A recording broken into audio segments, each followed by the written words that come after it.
Il faut un joli parc arboré avec de l'espace, des paniers dispersés tout au long d'un parcours et enfin des frisbees.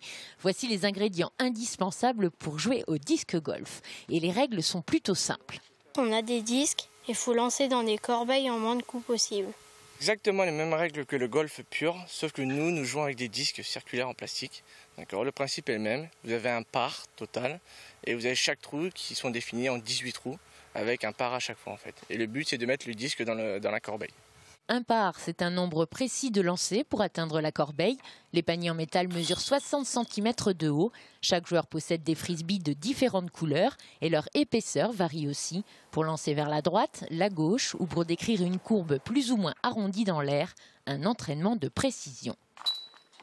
Soit on va faire des parcours et on peut lancer plusieurs disques, mais des fois on peut aussi faire des gammes, plutôt faire que du drive. Donc du drive, c'est des lancers très loin, que de l'approche, ou après s'entraîner sur la corbeille avec des disques comme celui-là qu'on appelle un putter.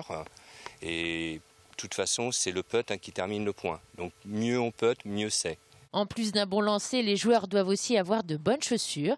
Le parcours est long, 4 km et compte entre 9 et 18 trous, soit 2h30 de jeu en extérieur.